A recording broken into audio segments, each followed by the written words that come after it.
প্রথম কথাটা হচ্ছে যে 15ই আগস্ট কিন্তু কোনো বিচ্ছিন্ন ঘটনা না। এটা সূত্রপাত হয় মুক্তিযুদ্ধ চলাকালীন অবস্থায়। আমরা বুঝতে পেরেছিলাম যে বাংলাদেশের মুক্তিযুদ্ধটা অ্যাকচুয়ালি কাদের ইন্টারেস্টে হচ্ছে। দেখে আমাদের ইন্টারেস্টে হচ্ছে যে আমরা আমাদের দেশ যুদ্ধ করে স্বাধীন করব, নাকি এটার পেছনে অন্য কোনো উদ্দেশ্য কাজ করছে। যখন 7 দফাতে চুক্তি করে নজরুল ইসলাম আর তাজউদ্দিনকে পারমিশন দেওয়া হলো to establish provisional government in Calcutta, এই 7টা ক্লজ পড়ে সাইন করার পর, দস্তখত করার পরে নজরুল ইসলাম সাহেব ফিট হয়ে পড়ে গিয়েছিলেন যে আমরা ক্রমান্বয়ে ভারতের একটা করদ রাজ্য, তারপরে একটা অঙ্গরাজ্য হিসেবে অঙ্গরাজ্যে পরিণত হবে বাংলাদেশ, হবু বাংলাদেশ। আর ওই joint declaration between Osmani and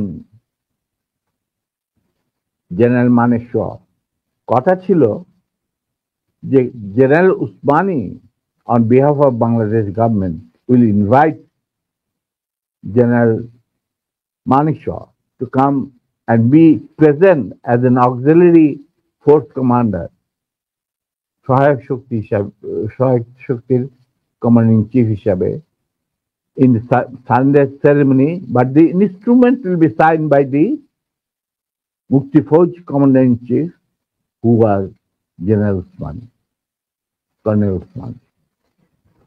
কিন্তু সেটা হতে দেওয়া হলো না। 16ই ডিসেম্বরে যে সারেন্ডার সেরেমনিতে হলো রেস করতে, সেখানে পরিষ্কার বাংলাদেশের জনগণ দেখতে পেল যে পাকিস্তান আর্মি সারেন্ডার করছে ভারতীয় সেনাবাহিনীর কাছে, এবং সেখানে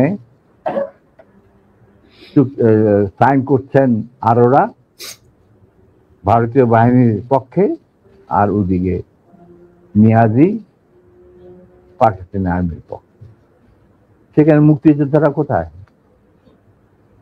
আমরা পরে থাকলাম ঝাড়ুদার হিসাবে ইন্ডিয়ান আর্মির রাস্তা পরিষ্কার করে দেওয়ার কাজে, বনে বাদারে। আমাদের কি কোনো শহরগঞ্জে ঢোকার পারমিশন দিল না মুজিব সরকার, মানে তাজউদ্দিনের সরকার, আওয়ামী লীগ সরকার। সেই অবস্থায় কি প্রমাণিত, এটা এই ঘটনায় কি প্রমাণিত হলো? ইন্ডিয়া প্রমাণ করলো সারা বিশ্বে যে বাংলাদেশের জনগণ নিজেরা যুদ্ধ করে দেশ স্বাধীন করেনি। বাংলাদেশ নামক একটি রাষ্ট্র প্রিমেচুরলি জন্ম দেওয়া হয়েছে as an outcome of Indo-Pakistan war, যেখানে ইন্ডিয়া জিতেছে। এইটা হলো ইতিহাসের শুরু। তারপর মুজিবকে যখন ছাড়া হলো, সে তো কিছুই জানতো না যে দেশ স্বাধীন হয়েছে, কোন মুক্তি ফৌজ বলে কিছু ছিল, হাজার হাজার লোক দেশচ্যুত হয়েছে, প্রাণ হারিয়েছে, কি জানতো। তাকে যখন ছেড়ে দেওয়া হলো, তখন ইন্দিরা গান্ধী তাকে পাকিস্তানে ফোন করে বলল যে, ফোন করলো মুজিব, ফোন করে বলল যে আমি দেশে ফিরে যাচ্ছি। তখন ইন্দিরা গান্ধী বলল, যাওয়ার আগে আপনার সাথে দেখা করে আমি আপনাকে কৃতজ্ঞতা জানতে চাই। তো তখন ইন্দিরা গান্ধী বলল, কৃতজ্ঞতা জানাবেন, আপনি ফোন না করলে আমি আপনাকে ফোন করতাম, আপনাকে ঢাকায় সরাসরি আপনি যাবেন না, আপনি নয়াদিল্লি হয়ে যেতাম। মুজিব সেটাই করলেন, তিনি চলে গেলেন নয়াদিল্লি, লন্ডন হয়ে। সেখানে কি হলো, যে 7 দফা চুক্তিতে সাইন করার পর প্রবাসী সরকার গঠন করেছিল তাজউদ্দিন আর নজরুল ইসলাম, সেই আওয়ামী লীগ বাংলাদেশে ক্ষমতা গ্রহণ করলো সারেন্ডারের পর। ওই 7 দফা ভিত্তিতে, এবং সেই 7 দফাতে মুজিব স্বাক্ষর দেওয়ার পর ফিরে গিয়ে তিনি ক্ষমতা নিজে হাতে নিয়ে নিলেন। তাজউদ্দিনকে বললো, তাজউদ্দিন তুমি প্রাইম মিনিস্টার থাকবে না, আমি হমু প্রাইম মিনিস্টার। তারপর কি হলো? কোনো নির্বাচন নাই, কিছু নাই। ওই 70-এর নির্বাচনের সুবাদে তারা ইন্ডিয়ার 4 স্তম্ভ ডুপ্লিকেট বাংলাদেশে ইম্পোর্ট করে তার উপরে একটা সংগঠন বানানো, হুবহু এক। শুধু তাই না, রবীন্দ্রনাথ ঠাকুর, যাকে নিয়ে আমরা নাচানাচি করি এবং অনেকের মানে ভাসে যায়, আপ্লুত হয়ে যায় আবেগে, এই রবীন্দ্রনাথ ঠাকুর একজন ইন্ডিয়ান নাগরিক এবং ইন্ডিয়ার জাতীয় সঙ্গীতের রচয়িতা। আমাদের দেশে তার চেয়েও প্রতিভাবান কবি কাজী নজরুল ইসলাম থাকা সত্ত্বেও আমরা সেই ভারতীয় নাগরিকের একটা গানকে আমাদের জাতির উপরে চাপিয়ে দেওয়া হলো জাতীয় সঙ্গীত। পৃথিবীর ইতিহাসে এমন কোন নজির আর দ্বিতীয়টা আছে বলে আমি মনে করি না। কেন কোন বাংলাদেশে যদি নজরুল ইসলামকে আমরা জাতীয় কবি আখ্যা দিয়ে থাকি, তাহলে নজরুল ইসলামের গান কেন হলো না? বা অন্য কারো গান হতে পারতো জাতীয় সঙ্গীত। ভালো ভালো কবি সাহিত্যিক ছিলেন আমাদের দেশে, কিন্তু পৃথিবীর ইতিহাসে কোথাও নাই যে বিদেশি এক নাগরিকে যে নাকি তার দেশের জাতীয় সঙ্গীত রচনা করেছে এবং আমাদের শুদ্ধ স্বাধীন বাংলাদেশে এসেও আমাদের জাতীয় সঙ্গীত রচনা করতে হবে। কি ধরনের কথা? That means you have nothing in your hand. তারপর মুজিবকে দিয়ে রক্ষী বাহিনী সৃষ্টি করলো ইন্ডিয়া। তারা বাংলাদেশের সামরিক বাহিনীকে দুর্বল করে একটা নামের মাত্র সামরিক বাহিনী, হাতে লণ্ঠন, করে ঠনঠন, এই ধরনের একটা সেনাবাহিনী রাখবে। আর কারণ একটা সেনাবাহিনী তো রাখতেই হবে, কারণ যে কোনো জাতির মেরুদণ্ড হচ্ছে সেনাবাহিনী। ওই হাতে লণ্ঠন, করে ঠনঠন, আর আসলে তার চেয়ে অনেক শক্তিশালী একটা বাহিনী গঠন করলো ইন্ডিয়া। দেখো আমি তো অ্যাকচুয়ালি 7 দফা একদম এগুলো আমার বইতে লেখা আছে। মুজিব এবং তার সরকারকে প্রোটেকশন দেওয়ার জন্য ইন্ডিয়ান আর্মি অবস্থান করবে বাংলাদেশ। বাংলাদেশের কোনো শক্তিশালী সামরিক বাহিনী গঠিত হবে না। বাংলাদেশের কোনো স্বাধীন বৈদেশিক নীতি থাকবে না। বাংলাদেশের শাসন ব্যবস্থা, আমলাতন্ত্র, শিক্ষা ব্যবস্থা, স্বাস্থ্য ব্যবস্থা, শিল্প ব্যবস্থা, কৃষি ব্যবস্থা সবকিছুই চলবে ভারতীয় বিশেষজ্ঞদের ইচ্ছা মতো। তারা মুজিব বিরোধী কোনো মানুষকে বাঁচিয়ে রাখা হবে না। তার জন্য যত লোক মারা দরকার মারা হবে, যত লোককে লুলা ল্যাংড়া করা হবে, চক্ষু তুলে নেওয়া হবে, মেয়েদের ইজ্জত লুণ্ঠন করা হবে, কোনো সমস্যা নাই। এইভাবে প্রতিপক্ষের উপর ঝাঁপিয়ে পড়ায় 40,000-এরও বেশি লোক মারা গেছে, সেটা সবাই জানে, প্রত্যেক আসছে। তারপর তোমার আমরা একটা করদ রাজ্যে পরিণত হয়ে গেলাম।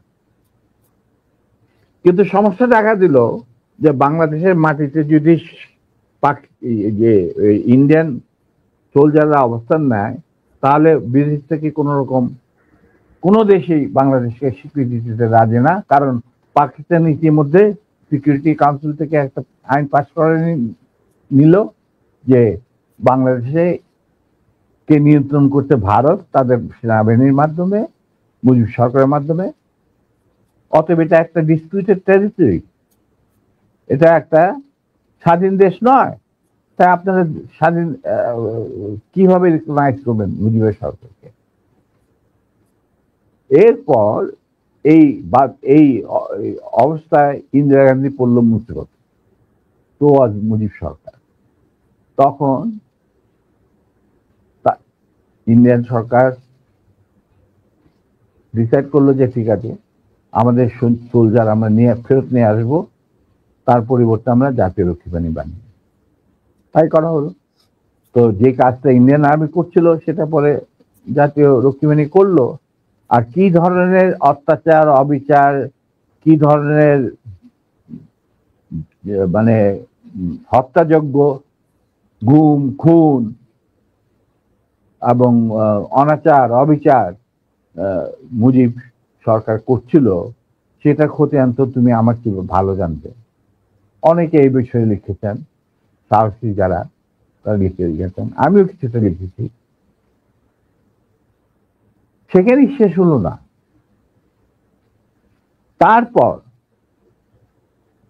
দেখা গেল যে সেই সুতিগার থেকে মুজিব কায়েম করলেন একদলীয় এক ন্যায়কত্ব স্বৈরাচার শাসন বাকশাল, এবং নিজেকে তিনি আজীবন রাষ্ট্রপতি হিসেবে ঘোষণা দেবেন সিদ্ধান্ত না হলো। এই বাকশালের মেম্বার সবাই, সেই বাকশাল করার পর মুজিবের শক্তি বেড়ে গেল, তার নিষ্ঠুরতা এমন অসহনীয় পর্যায়ে চলে গেল, ইলিয়াস লুটপাট, মার ধর, চোরাচালান, নকল টাকা ছাপানো ভারত থেকে, এই সমস্ত মানে একটা আমাদের মনে অস্তিত্বই এমন অবস্থায় গিয়ে থাকলো যে মানুষ একদিন মুজিবের জন্য দোয়া করেছিল যে আল্লাহ এই মুজিব আমাদের চোখের মনি, আমাদের বাঁচাবে, দেশকে স্বাধীন করবে, বাঙালিদের ন্যায্য অধিকার আদায় করবে। সেই মুজিবের জন্য লোকজন আল্লাহর কাছে দোয়া চাচ্ছিল যে আল্লাহ আমাদের আজাদ দাও, নমরুদের হাত থেকে আজাদ দাও, আমরা তো শেষ, মরে যাচ্ছি সব, কোথাও কোনো কেউ নেই প্রতিবাদ করা। এটা তো আমরা যারা সেনাবাহিনীতে তখন ছিলাম, যারা দেশপ্রেমী যোদ্ধা, তারা ঠিক মেনে নিতে পারেনি। যেভাবে তারা মেনে নিতে পারেনি পাকিস্তানের জান্তাদের অবিচার এবং দুরাচার। এরই পরিপ্রেক্ষিতে তাদের নেতৃত্বে সংগঠিত হয় একটা সেনা বিপ্লব। অনেকে বলে মুজিবকে মারা হলো কেন? মুজিব তো মারা যায় নাই, মুজিব নিহত হয়েছে একটা সেনা অভ্যুত্থানে ঘটাকালে। সেনা অভ্যুত্থান তো আর খালেদাতে মার্বেল খেলে না, ওখানে দুই পক্ষ থেকেই গোলাগুলি হয় এবং হতাহত হয় দুই পক্ষে। যেমন মুজিবের পক্ষের কিছু লোক মারা গেল, সেভাবে বিপ্লবীদের, সেনা অভ্যুত্থানকারী বিপ্লবীদের তরফ থেকে কিছু লোক প্রাণ হারায়। এটাই বাস্তবতা। কিন্তু তারা বিজয়ী হয়ে গেল, বিপ্লবীরা বিজয়ী হলো, তারা ক্ষমতা তাদের নিজের হাতে নিয়ে নিল। স্বতঃস্ফূর্ত ভাবে ইলিয়াস, ঘোষণাটা অবশ্য আমি দিয়েছিলাম, স্বতঃস্ফূর্ত ভাবে মুজিবের সেই মৃত্যুর খবর জানার পর আর বাকশালের পতনের খবর জানার পর লাখো লাখো লোক, মানে দেশের রাস্তা ঘাট, গঞ্জ, শহর, বন্দর, নগর, গ্রাম সবাই আনন্দ মিছিল বের করলো। আমরা তো এই সমস্ত লোকজনকে ডেকে নিয়ে আসিনি, স্বতঃস্ফূর্তভাবে লোকজন। আর যে সমস্ত রাজনৈতিক নেতা বা দলগুলো আন্ডারগ্রাউন্ড ছিল তারাও জনসমর্থন নিয়ে রাস্তায় চলে আসে। এইভাবেই জনস্বীকৃতি পেয়েছিল 15ই আগস্টে 32 সামরিক অভ্যুত্থান। এবং পরবর্তীতে খালেদ মোশাররফের প্রতিক্রিয়াশীল কুচক্রীদের কুদাতার বিরুদ্ধে ঘটা 7 নভেম্বর সিপাহী জনতার বিপ্লব, এগুলো সব একই সূত্রে গাথা। তো আমি বলবো যে আমাদের ফার্স্ট রিপাবলিক ছিল ফ্রান্স রেভলিউশনের পরিপ্রেক্ষিতে বলছি, ফার্স্ট রিপাবলিক ছিল 71 মুক্তিযুদ্ধ, তারই ধারাবাহিকতায় হয়েছে 75 আগস্ট বিপ্লব, তারই ধারাবাহিকায় থার্ড রিপাবলিক হয়েছে 1924 সালের ছাত্র জনতার গণ অভ্যুত্থান। এখন যেহেতু আমি বলেছি যে সম্পূর্ণ বিজয় আমাদের এখনো অর্জিত হয়নি, চলমান বিপ্লবের গতিধারায় সংগঠিত হবে চতুর্থ রিপাবলিক, মানে চতুর্থ বিপ্লব। আমি এবং আমার সাথী ভাইরা যারা এখনো বেঁচে আছেন, যে অবস্থাতেই আছেন, আমরা যদি আমাদের বর্তমান প্রজন্মের বিপ্লবীদের, ছাত্র জনতা, তাদের বিপ্লবী কাণ্ডে কোন রকম অবদান রাখতে পারি, আমাদের নিজস্ব অভিজ্ঞতা, যোগাযোগ থেকে, তাহলে আমরা সেটা করতে প্রস্তুত, পিছপা হব না ইনশাআল্লাহ। এবং আমরা তাদেরকে শ্রদ্ধা, সালাম এবং বিপ্লবী সালাম সাথে মন থেকে দোয়া করছি যে তাদের বিপ্লব যাতে ব্যর্থ না হয়, তারা যাতে বিজয় সংগঠিত করে, বিজয়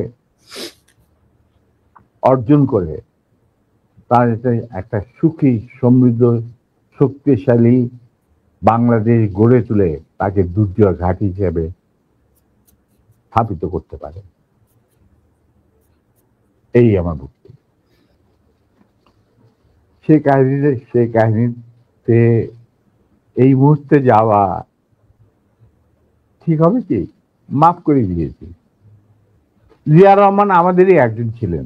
আচ্ছা, to be frank with you, উনি কোরআন শপথ নিয়ে আমাদের সাথে কাজ করতে রাজি ছিলেন, কিন্তু পরবর্তী পর্যায়ে তিনি তার নিয়ত থেকে সরে আসেন। তার জন্য তো আমরা দায়ী নয়, উনি দায়ী। এবং যদি ভালো করে থাকেন সেটা প্রাপ্য তিনি হয়তো পেয়েছেন, যদি খারাপ করে থাকেন সেটা আমাদের সাথে না চলায় যদি তার কিছু খারাপ হয়ে থাকে, তার জন্য তো আমরা দায়ী নেই। তবে হ্যাঁ, একটা সময়ে আমি যখন চীনে ছিলাম রাষ্ট্রদূতাবাসে, তিনি আমার বাবা কিন্তু জিয়া রহমানের ক্যাবিনেটের সিনিয়র মিনিস্টার পদে নিযুক্ত ছিলেন। কারণ আমার বাবা মনে করতেন যে আমরা আর জিয়া রহমান সব এক, কিন্তু উনি ভেতরে খবর জানতেন না। জিয়া রহমান যখন দেখলো যে তিনি সেনা পরিষদের প্রায় 4000 লোককে মেরে ফেলেছেন, তার ক্ষমতাকে কুক্ষিগত করার জন্য। আমরা ওনার তারপরে যখন তিনি দেখলেন যে তার অবস্থা খুব খারাপ, ভেতরের খবরটা সাধারণ জনগণ দেখে না, সাধারণ জনগণ দেখছে জিয়া রহমান সানগ্লাস, রেবন, গঞ্জি, কাঁধে কোদাল বসে আছেন, এই সমস্ত। কিন্তু ভেতরে যে কি হচ্ছিল আসল ক্ষমতা কেন্দ্রে, সেই সম্পর্কে সাধারণ জনগণ জানারও কোনো স্কোপ ছিল না, তারা জানতেন না। সেখানে তার অবস্থা ছিল নরবলে, কারণ ওখানে তিনি ডিভাইড এন্ড রুল নীতি প্রয়োগ করেছিলেন, যেটা খুবই মারাত্মক একটা হুমকি ছিল তার জন্য, তিনি হয়তো বুঝতে পারেন নাই। তিনি যখন রাষ্ট্রীয় সফরে আসেন, আমার বাবাকে deputy head of the delegation করে নিয়ে আসলেন এবং আমাকে বললেন যে let us forget and forgive, তোমরা আমাদের পাশে দাঁড়া। আমরা বললাম স্যার এটা আপনার পক্ষে, আপনার বললেন আমি কৃতার্থ, কিন্তু আমার মনে হয় আমাদের পক্ষে সেটা সম্ভব, কারণ এর জন্য সম্ভব না, আপনি আমাদের সহকর্মীদের রক্তে যে রক্তক্ষরণ ঘটিয়েছেন, সেই রক্ত মারিয়ে আপনার পাশে যদি গিয়ে দাঁড়াই, প্রথম গুলিটা আমাকেই যেতে হবে মুনাফেক হিসাবে। তার আমি আপনাকে বাঁচাবো, বা আমরাই বা আপনাকে বাঁচাবো, সে রাস্তা তো আপনি বন্ধ করে দিয়েছেন স্যার। এটা কত সালে স্যার? এটা যে জিয়া রহমান কোন সালে গিয়েছিল মনে হয় 81, 76 না 77, সামথিং লাইক দ্যাট। ওই যে ওনার একটাই রাষ্ট্রীয় সফর ছিল চীনে, এটা তুমি দেখে নিতে পারো, আমার বইতে লেখা আছে সব। আচ্ছা 77 বলতে। এবং তার সাথে যে আমার কি ডায়ালগ হয়েছে 1 to 1, যেটা মধ্যে আর কেউ উপস্থিত ছিল না, পাশের ঘরে অবশ্য বেগম সাহেবা ছিলেন। স্যার আরেকটা জিনিস পরিষ্কার হয়েছে স্যার, আপনি কি একটা বলছিলেন যে কোরআন শপথ করা হয়েছিল, মানে কি কি হয়েছে? আমি বলি শোনো, এই যে সেনা পরিষদ, আমরা যখন ভারতে যুদ্ধ করছিলাম, যখন আমরা বুঝতে পারলাম ভারতের গেম প্ল্যানটা, তাদের একটা সুদূর প্রসারী চক্রান্তমূলক একটা পরিকল্পনা রয়েছে, বাংলাদেশকে প্রথমে ক্লায়েন্ট স্টেট, তারপরে অঙ্গভূত করা, সিকিমের মতো। আর সেখানে লেন্দুদ্দোজি ছিলেন, আমাদের মুজিবুর রহমানকে বানানো হলো তাজউদ্দিন, আর পরে মুজিবুর রহমানকে বানানো হলো সেই লেন্দুদ্দোজ। এটা যখন আমরা বুঝতে পারলাম, তখন সমমনা কমান্ডার যারা পলিটিক্যালি কনসিয়াস ছিল ছাত্র জীবনে, ধরো পরবর্তী জীবনে, তখন আমরা বললাম যে আরে আমাদের তো আসল যে যুদ্ধ সেটা তো হবে স্বাধীনতার পর। ভারতের আগ্রাসী মনোভাব নিয়ে যখন বাংলাদেশকে গিলে খেতে চাবে, সেইটার বিরুদ্ধে আমাদেরকে লড়তে হবে, তার জন্য আমাদের প্রস্তুত থাকতে হবে, প্রস্তুতি এখনই গ্রহণ করতে হবে। তখন আমরা ওই মুক্তিযুদ্ধের আড়ালে আমরা সেনা পরিষদের বীজ বপন করি। তো তোমার মনে থাকার কথা, যদিও Zia Rahman declaration of independence দিয়েছিল, প্রথমে তিনি নিজেকেই অস্থায়ী সরকারের প্রধান হিসাবে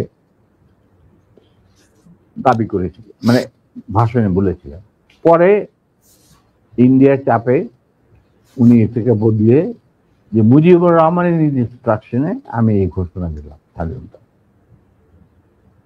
এরপরেও কিন্তু তার প্রতি ইন্ডিয়ান সরকার বা আওয়ামী লীগ সরকার কখনোই আস্থা রাখতে পারে নাই।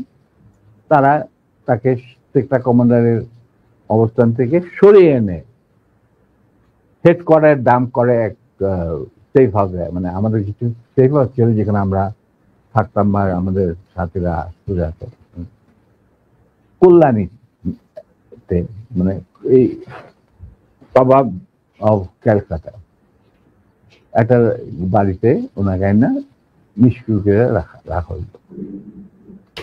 তখন কেউ জিয়া রহমানের আশেপাশে যায় না, কারণ উনি ভারতের চক্ষুষু, উনি আওয়ামী লীগের চক্ষুষু, তো কে যাবে ওনার সাথে দেখা করতে?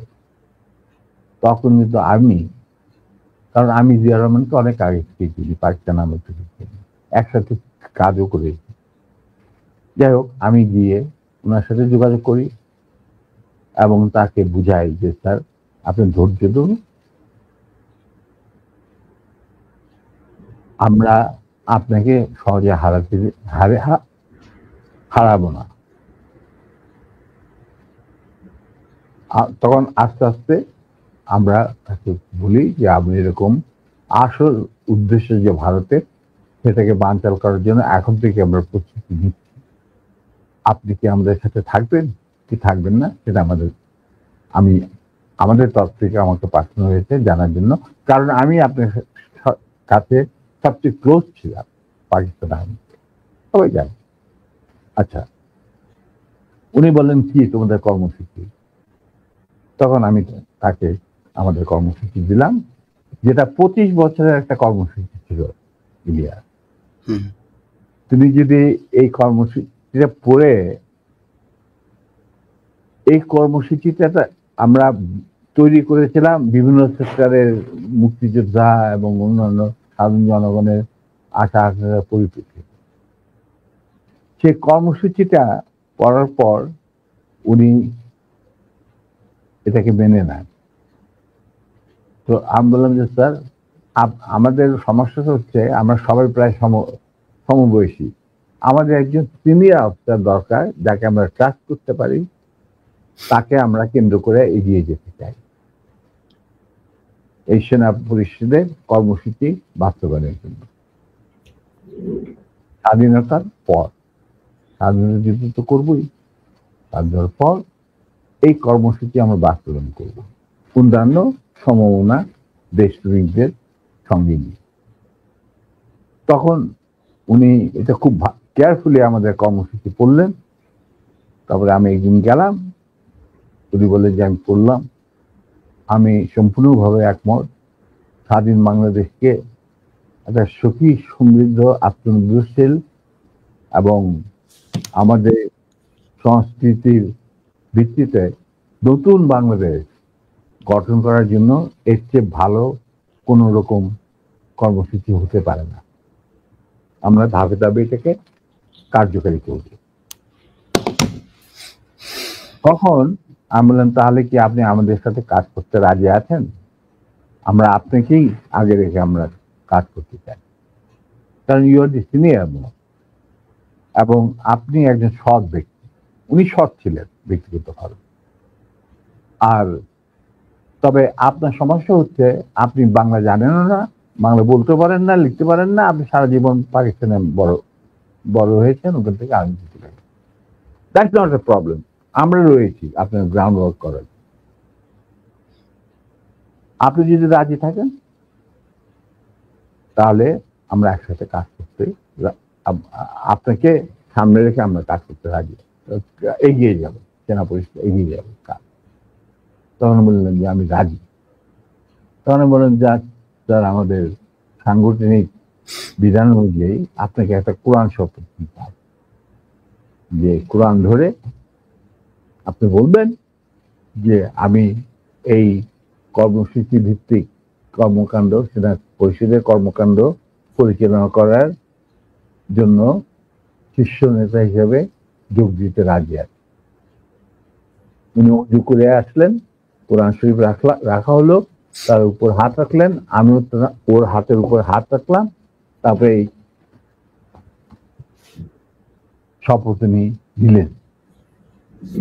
তবে একটা শর্ত থাকতো ওনার তরফ, যে যতদিন পর্যন্ত রাষ্ট্রীয় ক্ষমতায় আমরা না যেতে পারবো ততদিন পর্যন্ত সেনা পরিষদের সাথে আমার যে কোনো সম্পর্ক আছে সেটা প্রকাশিত করা যাবে না। আমরা বললাম আমরা সবাই পরামর্শের মাধ্যমে বললাম বললো শুধু তুমি আর নূর এই দুজনের পারমিশন থাকবে আমার সাথে যে কোনো সময় যে কোনো অবস্থায় যোগাযোগ করা। আমি বললাম আমাদের খুব বেশি যোগাযোগ করার দরকার হবে না, তবে প্রয়োজন মতো নিত্য বেসিসে আমরা দুজনেই আপনার সাথে যোগাযোগ করি, তাও তার বাসায় অফিসে না। এই হলো কথা। তা বললাম স্যার সেই শপথ তো আপনি রাখলেন না। আপনি মনে করলেন যে আমাদের বিদেশে রাইখা এই ছিড়ায় ছোটায় আপনার আন্ডারই, সরকারের আন্ডারে থাকবো আমরা বিভিন্ন দূতাবাসে। আপনি আপনার যাদেরকে আপনি বিশ্বাসযোগ্য মনে করেন তাদের নিয়ে আপনি রাষ্ট্র চালাবেন, চালান। আমরা তো কোনো রকম বিরোধিতা করি নাই, আপনার করব। আজ আপনি আমার বাবার সামনে বলছেন যে তোমরা let us forget and forgive and start afresh. রাজনীতিতে বা রাজনীতি হলো দাবা খেলা। দাবা খেলায় একটা চাল দিয়ে চাল আবার পিছনে নেওয়া যায় না। চালের আগে আপনাকে চিন্তা করতে হয়, কিন্তু একবার চাল দেওয়ার পর আর সেটাকে ফেরত নেওয়া যায় না। আপনি how can we start A fresh? এটা সম্ভব নয়। এইভাবে আমাদের মিটিং শেষ হয়ে যায়।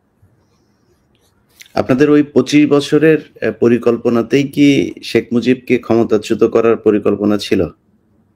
অবশ্যই। শেখ মুজিব কি? Sheikh Mujib was a major player to implement the Indian design over Bangladesh. Right, ji sir. কিভাবে তুমি দেশে মানে জাতীয়তাবাদী ভিত্তিতে নিজের সংস্কৃতি, নিজেদের ঐতিহ্য ভিত্তিতে, নিজেদের ধর্মীয় চেতনার ভিত্তিতে তুমি বাংলাদেশ বানাবে কিভাবে? How it is possible? এটা তো, এই প্রশ্নটা তো আমার মনে হয় তোমার করাই উচিত ছিল না। এটা করার উচিত ছিল না কেন? এটা করলাম আপনার মুখ থেকে শোনানোর জন্য। এটা শুনলে হয়তো অনেকেই মনে করতে পারে, যেমন আওয়ামী লীগ হয়তো এটা নিয়ে কথা বলবে যে জিয়াউর রহমানও তাহলে তাকে ক্ষমতাচ্যুত। আমি কিন্তু এখানে হত্যা করার কথা বললাম, আমি বলেছি ক্ষমতাচ্যুত করার কথা জানতেন। He was a casualty. Right. He was a casualty in a conflict. It's a crossfire. Right. That's it. Right. তো এখন এই জায়গাতে শেখ মুজিবকে করার পরে আমি ব্যক্তিগতভাবে জিয়াউর রহমানের প্রতি আমার সম্মান একটু কমে নাই, কারণ ওইটা ছিল মেন কালপিট, এই শেখ মুজিব। তো তাকে তো সরাইতেই হবে এনিহাউ। আপনাকে সেটা আমি তোমাকে একটা কথা বলবো। জি স্যার। যাতে আমি একজন মুসলমান হিসাবে বা একজন মানুষ হিসাবে, কেউ কোন মানে মানুষ বা একজন মুসলমান হিসাবে আমি কাউকে জাতির পিতা, জাতির মাতা, জাতির বন্ধু, জাতির ভাতিজা এগুলি আমি মানি না। এগুলি সঠিক বয়ান নয়।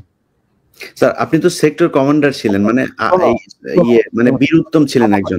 এই প্রশ্নটা আমি শেষ করিনি। আমরা এই যে সভ্য সমাজ তথাকথিত, যেখান থেকে আমরা গণতন্ত্রের সবক নেই, যেখান থেকে আমরা মানবাধিকারের সবক নেই, যেখান থেকে আমরা শিখি হোয়াট ইজ ব্যক্তি স্বাধীনতা, বলার স্বাধীনতা, এই সমস্ত যেখান থেকে আমরা সবক নেই, সেই সমস্ত দেশে কি জাতির পিতা, জাতির ফিতা, জাতির বাতা, এই সমস্ত আছে? বলো কোন দেশ আছে? ইউএসএতে কয়েকজনকে তারা মানে ইউএস এর ফাউন্ডার মনে করেন। ফাউন্ডিং ফাদারও কেউ বলে না। দেখো, Nelson Mandela was a friend of mine. উনি তো কোনদিন একসেপ্ট করেন নাই যে তাকে বলা হোক জাতির পিতা। কেনিয়াটা, জম্মু কেনিয়াটা, ওনাকে তো জাতির পিতা বলা হয় না। প্যাট্রিক লুমুম্বা অফ জাম্বিয়া, ওনাকে তো জাতির পিতা বলা হয় না। স্যার পিতা যদি বলা হয়, যেমন ভারতে এই কালচার আছে, কিন্তু ভারত যদি ভারতের কালচারকে মানবো কেন? না, যদি মানা হয় সেই ক্ষেত্রে স্যার মোহাম্মদ আলী জিন্না বাংলাদেশের জাতির পিতা হবে, কারণ সে দুই জাতি তত্ত্বের ভিত্তিতে দুই রাষ্ট্র গঠন করে দিয়ে গেছে। আর মোহাম্মদ আলী জিন্না কোনোদিনই বলছি স্যার, যদি হয়, যদি তারা করতেই চায়, তো তাহলে সে হবে। শোনো, ji sir, I am very straight. কারণ আমার দাদা নানারা সব ছিলেন ইয়ারক্রাফট ফ্রম দি আলিগড়। তারাই প্রতিষ্ঠা করছে মুসলিম লীগ নওয়াজ শরীফুল্লাহ সাহেবের নেতৃত্বে। I come from a political family. My father was the GS of Dhaka University. ঠিক আছে? Now he became the leader of the youth and student front of Muslim League.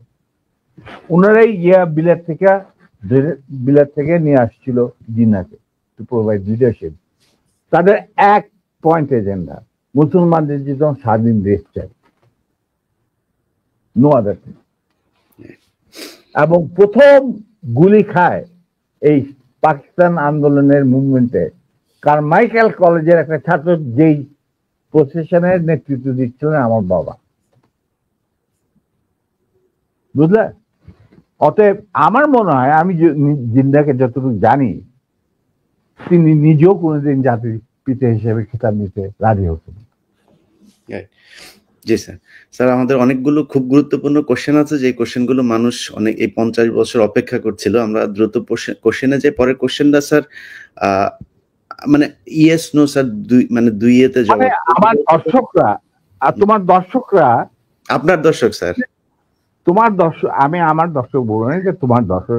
I am privilege, তুমি আমার সাথে কথা বলছো এবং তোমার মাধ্যমে তারা আমাকে দেখছেন। আমি বলবো যে আমি দর্শকদের সোজা কথা বলতে চাই যে আমি ব্যক্তিগতভাবে জাতির পিতা, জাতির ভগ্নী, জাতির জামাই, এই সমস্ত কিছু বিশ্বাস করি। আমরাও করি না স্যার, বাংলাদেশের মানুষ কেউই করে না এটা। যাদের বোধগম্য থাকা উচিত, জাতির পিতা যদি বলতে হয়, তাহলে বিশ্ব মানবতার পিতা হচ্ছে আদম আলাইহিস সালাম। এটা কেউ অস্বীকার করতে পারে? তা আমার কথা হচ্ছে, তোমরা উন্নত দেশগুলি থেকে তোমরা গণতন্ত্র শিখে আসো, তারপরে মানব অধিকার শিখে আসো। এগুলি কি নতুন করে শেখার কিছু আছে? আমাদের কোরআনের মধ্যে এই সমস্ত নাই? তারপরে বিভিন্ন ধর্মগ্রন্থ থেকে এগুলি নেই? তারপরে ওই সমস্ত দেশে কেন জাতির পিতা থাকে না? ওইখানে কেন জাতির মাথা থাকে না? আমাদের এখানে কেন থাকতে হবে? ইন্ডিয়াতে কে জাতির পিতা? হু ইজ জাতির পিতা অফ ইন্ডিয়া? বলো তুমি আমাকে। দেয়ার ইজ নো জাতির পিতা। হু ইজ জাতির পিতা? কোন সভ্য দেশে জাতির পিতা বলে কোনো জিনিস নাই। এটা হলো আমার শেষ কথা। এটা তো স্যার মুজিববাদ প্রতিষ্ঠিত করতে হবে। যাক স্যার, আমি এক কথা, সেটা একটা গ্রুপের একটা সেগমেন্ট অফ দি পপুলেশনের চিন্তা ভাবনা। না স্যার, সেগমেন্ট অফ এটা আলাদা একটা রিলিজিয়ন। আওয়ামী লীগ হচ্ছে একটা ধর্ম, ওদের ধর্মের এই প্রফেট হচ্ছে গিয়ে শেখ মুজিব। এটা শুধু মানুষ না, ওরা আরেক জিনিস। এটাকে আপনি ঠিক করতে পারবেন। ওরা তো মানুষ না হলে অমানুষ হোক বা অন্য গ্রহ থেকে ওরাদের আগমন হোক, আমি বলবো তাদের মেন্টর যে ভারত, যেখানে এখন ওনারা গিয়ে আরামে এসে থাকতেছেন বাংলাদেশ থেকে পলায়া। কোনোদিন শুনি না কোনো প্রাইম মিনিস্টার পলায় যায়। আচ্ছা, নিবে, ওনারা পলায় গেছেন। এখন ওই দেশটাতে কোনো জাতির পিতা আছে কি বলো? নাই। তো আমরা কেন জাতির পিতা নেবো? কেন নেব? কি যুক্তিটা কি? বাংলাদেশের স্বাধীনতার ব্যাপারে বা স্বাধীনতা আগ পর্যন্ত বাংলাদেশকে পৌঁছানোর রাজনীতিতে কি শুধু মুজিবের অবদান ছিল? এখানে ভাসানীর নাম নিতে হবে না? ফজলুল হকের নাম নিতে হবে না? ফারুদ্দিন নাম নিতে হবে না? বলো তুমি আমি পরিষ্কার ভাবে। কেন? তাহলে মুজিব কিভাবে জাতির পিতা হবে? একমাত্র মুজিবই কি বাংলাদেশের ঠিকাদার? না, আমি সেটা মনে করি না। মুজিব তো কোনোদিন স্বাধীনতা চাইনি বাংলাদেশের জন্য। He never wanted that Bangladesh should be independent. Agartala ষড়যন্ত্র মামলা টামলা এই সমস্ত আবল তাবল কথা বলে, কিচ্ছা বলে। আসল কিচ্ছা তো আগরতলা, মানে স্বাধীনতার কথা সেনাবাহিনীর এক তরুণ অফিসার প্রথম চিন্তা করেছিল। তিনি ছিলেন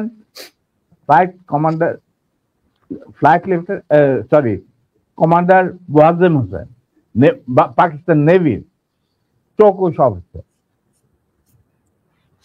জি স্যার, অনেক গুরুত্বপূর্ণ কথা আছে যেগুলো মানুষ শুনতে চায়, সেখানে যাই। আমি কথা হচ্ছে যে, শোনো, যার যা প্রাপ্য তাকে সেটাই দিতে হবে, সেই মর্যাদা দিতে হবে, নাহলে এটা মুনাফিকি। না, আমি আপনার কাছ থেকে আমি ধারণা করছিলাম যে আপনি হয়তো শেখ মুজিব সম্পর্কে অনেক বাজেভাবে কথা বলবেন, কিন্তু আমি আপনার রেসপেক্ট এবং শালীনতা দেখে খুবই অভিভূত যে আপনি যথেষ্ট সম্মান নিয়ে আওয়ামী লীগের শেখা উচিত যে মেজর ডালিম সম্পর্কে তারা যা শুনেছে এতদিন, সেই মেজর ডালিম একবারও শেখ মুজিব সম্পর্কে বাজে কোনো ভাষা বলে নাই বা তাকে নিয়ে কটাক্ষ করে কোনো কথা বলে নাই। যাই হোক, তো আমরাও স্যার এটাই বলে আসছি যে আমরা কাউকে অসম্মান করতে চাই না। আরেকটা কথা শুনতে, এই কথাটা যখন তুমি বললেই, তাহলে আমার বইতে পরিষ্কার লেখা আছে মুজিব পরিবারের সাথে আমার কি সম্পর্ক ছিল, ঠিক আছে, ব্যক্তিগতভাবে বা পারিবারিক ভাবে। আমরা কিন্তু তার সাথে বিচ্ছেদ করি নাই। আমাদের যখন চাকরি থেকে বের করে দিলেন উনি পিওন আইনের মাধ্যমে, ওই যে বিচার করলেন গাজী গোলাম মোস্তফার ঘটনাকে কেন্দ্র করে, আমরা মেনে নিলাম। উনি নিজে রাখলেন আমাকে আর নূরকে। স্যার এটা আমার এই কোশ্চেনটা তাহলে করে ফেলি। আপনার ওয়াইফকে অপহরণ করেছিল এই শেখ মুজিবের, তারপর গোলাম মোস্তফার ছেলে, এরা কামালের বন্ধু বান্ধবেরা, এটা নিজে ছিল। তো আপনার স্যার আপনি এটার বিচার চেয়েছিলেন শেখ মুজিবের কাছে। আমার বউ করেন, জি কন্টিনিউ করেন স্যার এবার। হ্যাঁ, যে আপনি আপনি প্রাইম মিনিস্টার, কারণ ঘটনাটা কি ছিল স্যার? ঘটনাটা কি ছিল স্যার একটু শুরু থেকে বলুন। এটা একটা মানে মজার ঘটনা। আচ্ছা তুমি শুনতে চাও? তুমি তো আমার বইতে লেখা আছে যদিও। সবাই শুনতে চায় স্যার, সবাই, আমি একা সবাই শুনতে চায়। ঘটনাটা হচ্ছে, আমার এক খালাতো বোন, তার নাম তাহমিনা, তার বিয়ে ঠিক করেছিলাম আমি আর নিম্মি কর্নেল রেজার সাথে, যে আমাদের চেয়ে জুনিয়র চাকরি। তার সাথে বিয়ে হবে, অনুষ্ঠান হবে লেডিস ক্লাবে। তো দুপক্ষেই আমাদের পরিচিত, অতএব আমরা হলাম রায় মিডিয়া। ঠিক আছে। তখন আমরা কি করলাম, সমস্ত অ্যারেঞ্জমেন্ট আমাদের উপরে দায়িত্ব আসলো। তো কাকে রাখি আর কাকে বাদ দেই, এত মানুষের সাথে পরিচিতি। তো আমরা যাই হোক বেশ ভালোই, প্রায় 2-3 হাজার লোকের মতো লোক ইনভাইট করা হলো, দুই তরফে চলছে বিয়ার আসর। তখন আমার একমাত্র শালা, যার নাম বাপ্পি, ও ম্যাকগিল ইউনিভার্সিটিতে পড়তো, ওখান থেকে ছুটিতে আসছে দেশে। He was also present in the ceremony. আমি আর নিমিত দুই পক্ষের মানে হোস্ট বলতে পারো, সবাই দেখাশোনা করছি। বাপ্পি বসে আছে ছেলেদের যেখানে বসার জায়গা সেখানে।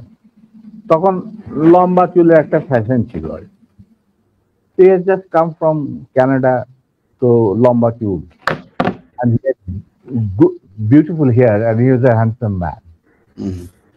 আমার মতো এত খারাপ চেহারার লোক ছিল না। ওটা অনুষ্ঠানের শেষ হওয়ার আগে বলবো স্যার, জি বলেন। আচ্ছা, তারপর তোমার ও বসেছিল অন্যান্য গেস্টদের সাথে, তার পিছনের রোতে Gazi Golam Mostafa and his wife was also invited in that function from the other side, not from our side, মানে ছেলে পক্ষের। বুঝতে পারছি। তো গাজী গোলাম মোস্তফার ছেলেরা আর তার সাঙ্গবঙ্গ পিছনের রোতে সিটে বসা।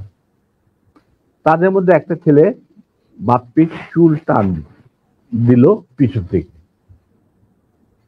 তো বাপ্পির পিছনে, ভদ্র মানুষ, বিদেশে থাকে, বিদেশে বড় হয়েছে, পিছিয়ে বললো, কিছু বলে নাই, সামনে আবার ওরা চুল টান দিল।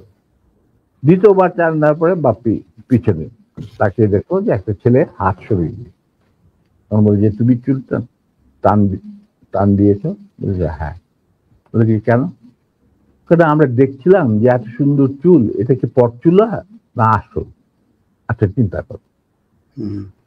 সে তখন ইউনিভার্সিটিতে পড়ে, আর এই পুচকের ছেলে তখন বোধহয় স্কুলেও পড়ে না, বা স্কুলে 6-7 ক্লাস হবে। তখন বাপি বলে, বেয়াদব ছেলে, তুমি আর এখানে বসবে না, তুমি অন্য কোথাও গিয়ে বস।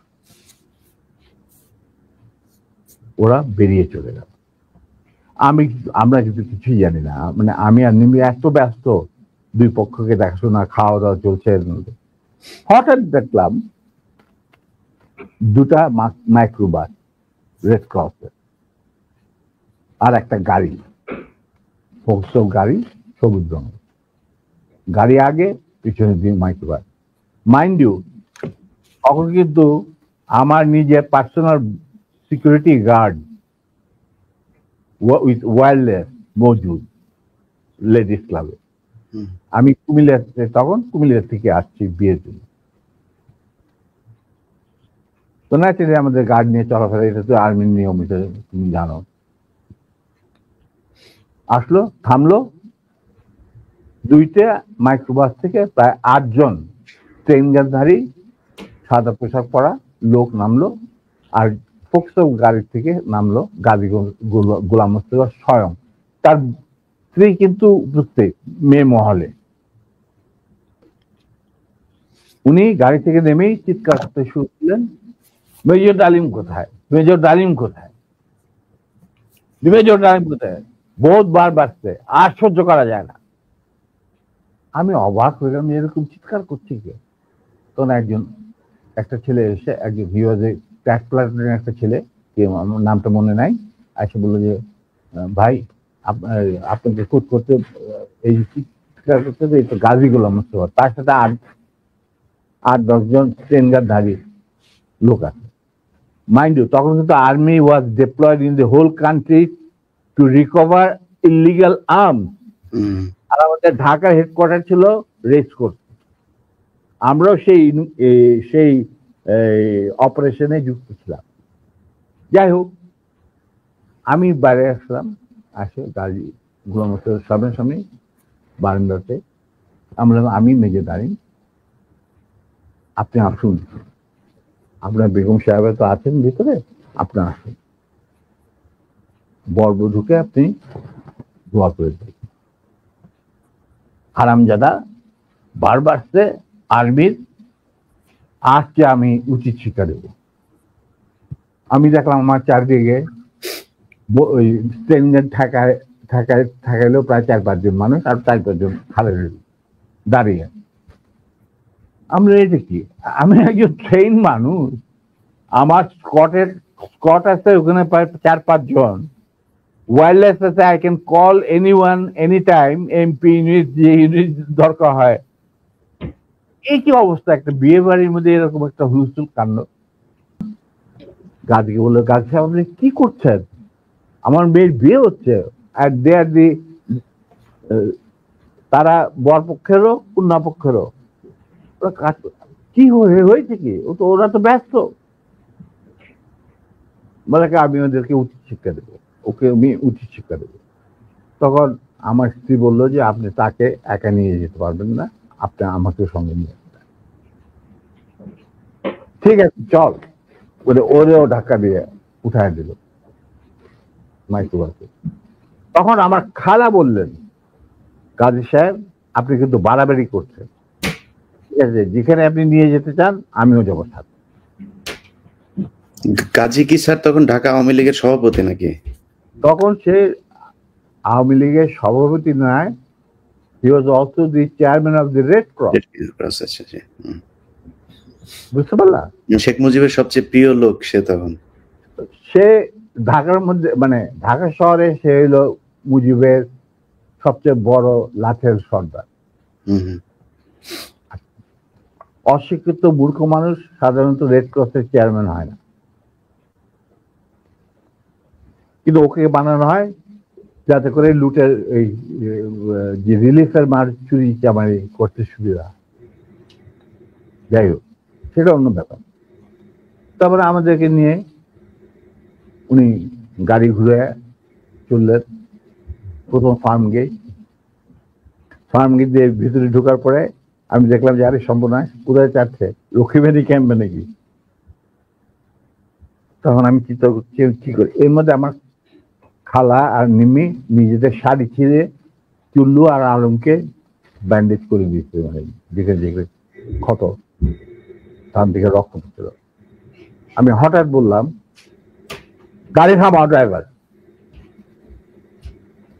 In the meantime Swapan Bappi ওরা কিছু গেস্টকে বোধহয় নাম বাড়িতে পৌঁছে দেওয়ার জন্য নিয়ে গেছিল গাড়ি করে, বা ওদের গাড়ি আসছিল না, দেরি ছিল কিছু, ওরা উপস্থিত ছিল না।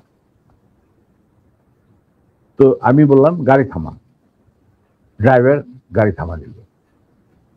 আমরা তখন আমার গাড়িতে প্রায় 4 জন ট্রেনধারী লোক, তাদের একজনকে বললাম যে তুমি গিয়ে ওই সামনে যে গাড়ি গোলাম মোস্তফা বসে আছেন, কাজী গোলাম মোস্তফা সাহেবকে বলেন নাইমা এখানে আসেন। Somehow that man with train guard, he got down and went to Gazi. গাজিও তখন স্টপ হয়ে গেছে, যে পিছনে গাড়ি স্টপ হয়ে গেছে।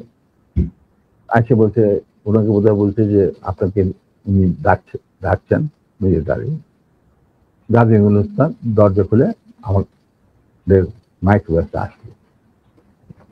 তখন আমি গাজী গোলাম মোস্তফাকে বললাম যে গাজী সাহেব, আপনি তো আমারই নিয়ে চলতেন, কোথায় নিয়ে যাচ্ছেন জানি না, কিন্তু একটা কথা মনে করে রাখেন, আপনাকে মনে করাই দিচ্ছে আপনার ভালোর জন্য, যে আপনি যে আমাদেরকে এই মাইক্রোবাসে, রেড ক্রসের মাইক্রোবাসের মধ্যে ঢুকায় নিয়ে আসছেন, এটা কিন্তু হাজার হাজার মানুষ, শয়ে শয়ে মানুষ ভাবে দেখতে উপস্থিত ছিল।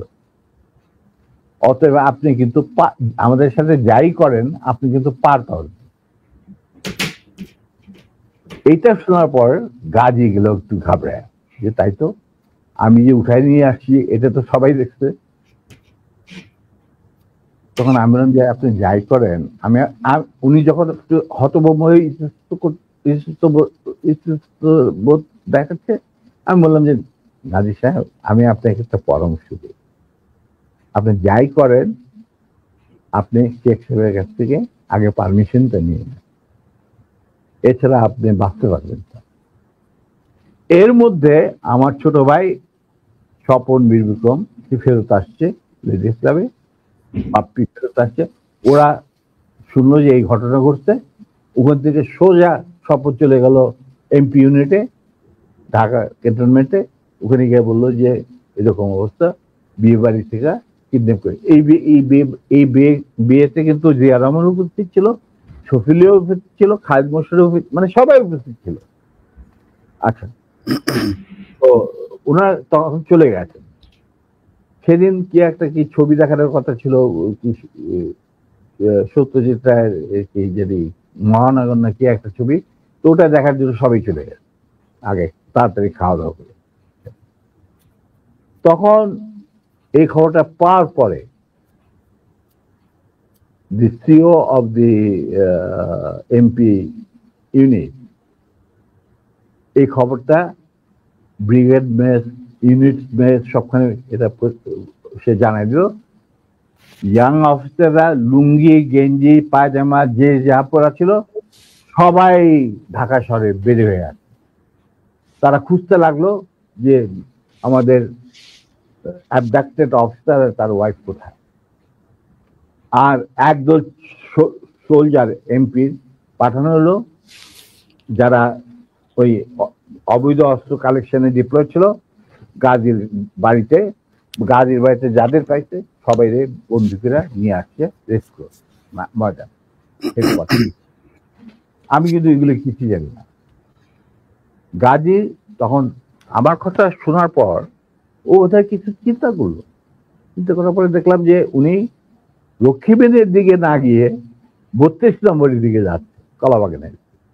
আমি বললাম যে আলহামদুলিল্লাহ। তখন 32 নম্বরে গার্ড রেজিমেন্ট ছিল, ফার্স্ট ফিল্ড রেজিমেন্ট, যেটা আমার হাতে গড়া। তারা গার্ড দিচ্ছিল প্রাইম মিনিস্টারের বাড়ি, আমার জানা আছে। তো গাড়ি চললো, আমরা পিছিয়ে পিছিয়ে চললাম আবার কাফেলাকে গাজী 32 নম্বরের গেটের ভিতরে ঢুকতে না দিয়ে বাইরে খাড়া করায়, স্টপ করার পর গাজী তার গাড়ি নিয়ে ভিতরে চলে, আমরা ওখানে থাকলাম। ইতিমধ্যে যখন এরকম সারা আর্মি ডিপ্লয়মেন্ট যারা ডিপ্লয় ছিল তারা যখন গাড়ির পরিবেশ ধরে নিয়ে আসছে আর সবখানে ব্যারিকেড দিয়ে চেক করা হচ্ছে প্রত্যেকটা গাড়ি যে আমাদের মিসিং অফিসার তার স্ত্রী কোথায় আছে কিনা, যাতে ঢাকার বাইরে না যেতে পারে। এই হুলস্থুল চলছে। আমাদের তখন রেসকোর্সের কমান্ডার ছিলেন major movement, CO first lancer. তো উনি মেজর মুভমেন্ট ছিলেন অপারেশন ইনচার্জ। জানানোর পর সে চলে গেল মাহবুবের বাসা। মাহবুবের কিন্তু সেই বিয়েতে আসার কথা। তো সে ওয়্যারলেসে জানাইছে যে আমি মানিকগঞ্জ থেকে ফিরছি, খুব সহসাই আমি বিয়ে বাড়িতে আসছি, তো আমার দেরি হবে। তো স্বপন চলে গেছে তার বাসায়। সে থাকতো মিন্টন রোডে, মানে ক্লাস 1 গ্যাজেটেড অফিসারদের জন্য একটা এনক্লেভ আছে, তুমি হয়তো জানো, দেখেছো কিনা জানি না। তখন বাংলো ছিল, এখন বোধহয় মাল্টিপ্লেক্স ফ্ল্যাট, ওই ইন্টারকনের সাথে। তো সেখানে মাহবুব থাকতো একটা ফ্ল্যাট। তো ফ্ল্যাটে লিটু আর স্বপন গিয়ে উপস্থিত হয়েছে। ঠিক সেই মুহূর্তে Mahbub was getting ready to come to marriage ceremony. Manikganj থেকে ফিরে আসছে। উপরে এটা দেখা যায় মাহবুব কাপড় টাপড় পরতে, চুল আছে। তখন লিটু আর স্বপনকে দেখে বললো যে কি ব্যাপার, তোমরা এখানে কেন? আমি তো আসছি, আমি তো বলছি তোমাদের জানাইছে, আমার অফিস থেকে জানানো হয়নি যে আমি দেরি হবে মানিকগঞ্জ। হ্যাঁ, কিন্তু মাহবুব এক ঘটনা ঘটছে। বলে কি ঘটনা? যে নিম্মি আর ডালিমকে উঠায় নিয়ে গেছে গাজী গলম বিয়ে বাড়ি থেকে। কোথায় নিয়ে গেছে, কি হয়েছে জানি না, তবে তার পরিবারের সবাই এখন অ্যারেস্ট করা হয়েছে। তারা সব ওই সারদী উদ্যানে আছে, মানে রেস্ট করছে। আর্মি সারা ঢাকা শহরে ছড়ায় পড়ছে। তারা প্রত্যেকটা গাড়ি চেক করতেছে যে looking for the missing officer and abducted officer and his wife. মাহবুবকে চাই নাকি? এটা তো সাংঘাতিক কথা। গাড়িতে তো বিশ্বাস করা যায় না বলে সে রেড টেলিফোন করতে, মানে হাত দিতে গেছে, রেড টেলিফোন বেজে উঠছে। কে? শেখ মুজিব। ফোন মাহবুব। তো উঠেছে, কে বলছে? আমি মাহবুব বলছি। বলে যে আমি প্রাইম মিনিস্টার মুজিবুর রহমান। বলে কি? জি স্যার বলেন। বলে কি তুই ইমিডিয়েটলি আমার বাসায়। এর মধ্যে chief of staff, deputy chief of staff, CGS, Khalid Mosharraf, এদেরকে ডাকানো হয়েছে। এরাও আসছেন। মেজর কর্নেল নুরুজ্জামান, রকিবানী চিফ, আসছেন সবাই। জিয়া রহমান অলসো কেম, ডেপুটি চিফ। আচ্ছা, মাহবুব তখন বলে চলো। তখন লিটুদের গাড়িতে বসেই ও চলে আসলো। তো ওই গাড়িটা যখন গেল, গাড়ির নাম্বার দেখে আমি বুঝলাম যে উই আর সেফ, আমাদের মারবে না। কারণ এরা যখন এসে উপস্থিত হয়েছে, তার মানে things will be under control। আর সারা দেশে কি হচ্ছে এগুলো কিন্তু জানি না, মানে সারা ঢাকা শহরে। তখন গেটের সামনে থামলো, ওটা থেকে মাহবুব নামলো, স্বপন আর লিটু গাড়ি নিয়ে দূরে গিয়ে সামনে ব্রিজের কাছে থামলো, গাছের ছায়া নিচ্ছে। আমরা যে মাইক্রোবাসটা আসছি ওটা কিন্তু ওরা জানে না। মাহবুব চলে গেল ভিতরে। ইন্ডিমিনটা আমি চিন্তা করছি যে আমি কি করব, কি করা কি। আমার ফার্স্ট ফিল্ডের রেজিমেন্টের লোকেরা মুজিবের গার্ড রেজিমেন্ট হিসেবে তখন নিয়োজিত। আমি যদি একটা আওয়াজ দেই তখন তো তারা সমস্ত ব্যারেল ঘুরাই দেবে। কিন্তু এর মধ্যে একটা ক্রস ফায়ারের সিচুয়েশনে কে মরবে কে বাঁচবে, এটাও তো একটা সমস্যা। এটা বোধহয় ঠিক হবে না। যেহেতু মাহবুব ভিতরে গেছে, লেটস সি হোয়াট হ্যাপেন। কিছুক্ষণের মধ্যেই মাহবুব, আমি দেখলাম যে মাহবুব না, শেখ কামাল, রেহানা, তারপরে শেখ জামাল, বেগম মুজিব নিচে গেটের বাইরে এসে আমাদেরকে খালাম্মা টালাম্মার চলার অসুবিধা, মানে রক্তাক্ত চুল্লু, ওদের দেখে তো ওরা ঘাবড়ায় গেছে। তারপরে নিম্মির অবস্থা তো ভিতর নিয়ে আমাদের ভিতর নিয়ে গেল। তখন ভিতর না যাবো দেখলাম সিটিং রুমে প্রথম আমাকে ডাকলেন মুজিবুর রহমান আর আমার নিম্মিকে। তো রেহানারা সব ওখানে দাঁড়ায় রইল, মিসেস মুজিব দাঁড়ায় রইলেন, আমরা ভিতরে গেলাম। গিয়ে দেখে সব বসে আছে, chief of staff, deputy chief staff, CGS and all that.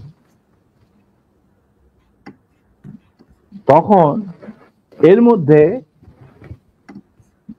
Gazi গহমেস্তার বাসা থেকে ফোন আসছে প্রাইম মিনিস্টারের কাছে যে বাড়ির সবাই ধরে নিয়ে গেছে আর্মি।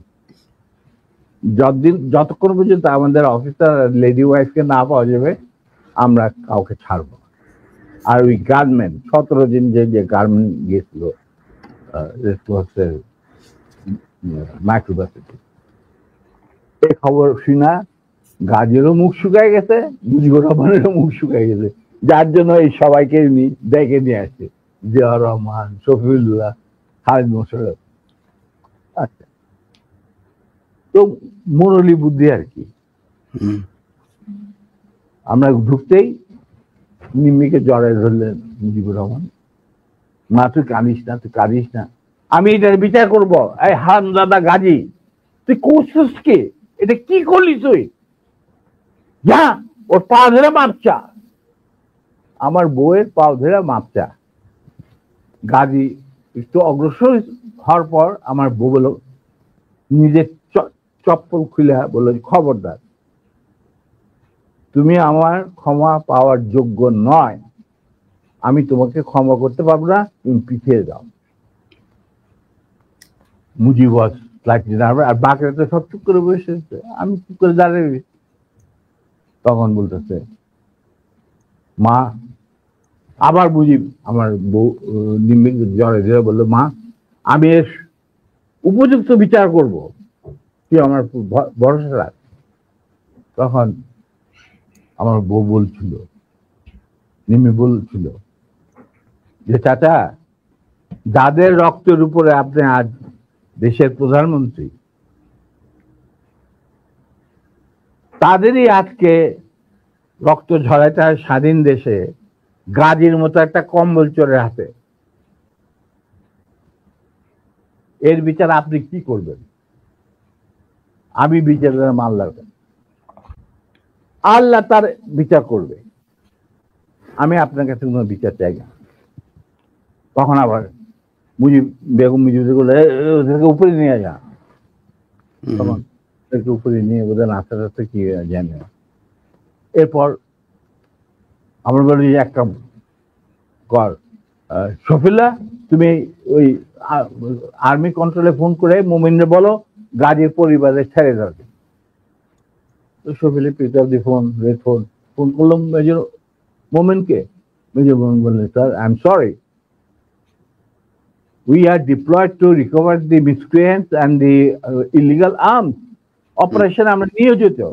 আমি কিভাবে একজন 17 জন অস্ত্রধারীকে ছেড়ে দিতে পারি? Kazi has to produce the missing officer, his wife and এই 17 জন অস্ত্রধারীকে আমাদের কাছে সুপর্দ করতে হবে। তারপরে আমি ডিসাইড করব আমি গাজীর ফ্যামিলিকে ছাড়বো কি ছাড়বো না। অবস্থা গেল আরো বিগড়ে, মুজিব কাপাকাপি শুরু, ওদের গাজীগুলো মস্ত তো বুক শুকায় শেষ। আর সকালবেলা দেখো prime minister sir, prime minister desires or not desire, উনাকে বলেন উনি লিখিত অর্ডার দিল, আমি সেটা মানবো না, because I have got my mandate which I have received from my chief of staff. এখানে কোনো ভাই বোনদের ব্যাপার না, এটা হলো লিগাল ম্যাটার, লিগাল ব্যাপার। তখন ছবি বললে, তবু দেখো মোমেন্ট, তুমি যদি একটুখানি, তখন বলে sir please don't, I have got my moral ethics, I am promise bound, touching the Quran when I got commissioned, আমি এটা আপনার এই কোন রকম আকুতি মিনতি আমি শুনবো না। That is beyond my dignity বলে উনি ফোন রেখে দিল। তখন মুজিব সবই শুনলেন, যে স্যার এরকম ব্যাপার, এটা তো লিগাল কমপ্লিকেশন দেখা দিচ্ছে। তখন বলে আর একবার তুই ফোন কর। তো মুজিবুর রহমান শহীদে বললো, শহীদুল্লাহ আবার ফোন করবো। আমরা দাঁড়ায় আছি, আমি দাঁড়ায় আছি, নিমের উপরে চলে গেছে। ফোন করার পরে শহীদুল্লাহ বলে যে, লোক moment, I request you once again please. তখন মুজিবুর রহমানকে দিয়ে আমারে দে। উনি ফোন নিয়ে বললেন মেজর মোমেন্টকে যে, মোমেন্ট আমি মুজিব বলছি। He said, sir, I have no time. I'm running a big operation and I'm the commander. I'm sending one of my officers to your residence. He will explain whatever I have got to say. So he dropped the phone. মুজিবের মুখ শুকিয়ে গেল। এখানে যারা বসা, জিয়া রহমান আর খালেদ মোশাররফ, নুরুজ্জামান, এরা সব করে বসে। শফিউল্লাহ কি করা যাবে? Within 5 minutes Captain Shahid arrived. He was from cavalry and he was a friend of mine during the student days. আমরা একসাথে কন্টেম্পোরারি ইউনিভার্সিটিতে ছিলাম আর কি।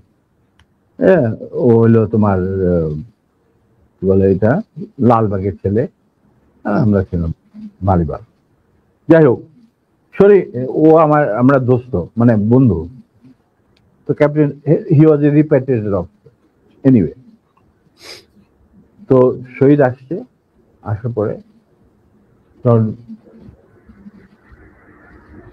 মুজিবুর রহমানের এবং আদালতের সামনে শহীদ বলে যে, sir, I have been ordered to come and convey the message loud and clear to you that it is a legal matter. Ghazi has violated the Prime Minister's order on which army has been deployed over the whole country, and he had abducted an officer in uniform and his wife while he himself is engaged in this operation along with 17 gunmen in the Red Cross microbus. Now, যেহেতু আমরা deployed আছি to recover the illegal arms, the commander said, no way, Ghazi and these 17 people has to be surrendered to him, and then legal proceedings will start according to the law.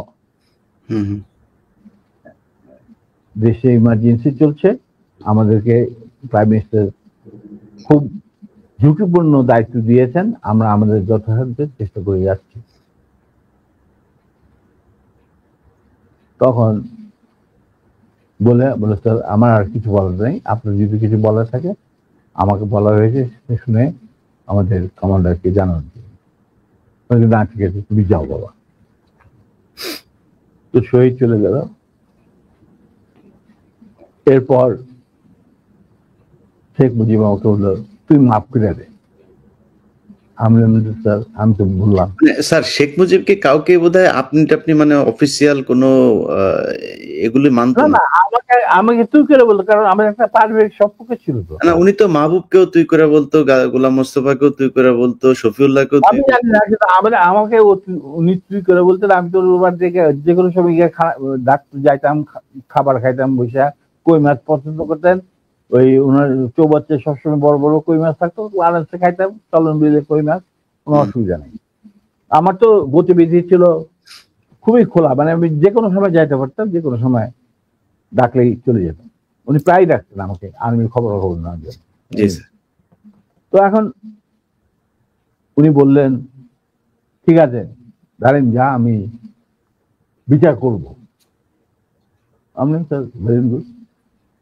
তো এই আমার গাড়ি bike করে ওরা বাসায় পৌঁছে দিয়ে, ওরা নিবে এদেরকে বাসায় পৌঁছে মানে মার্সিডিজ।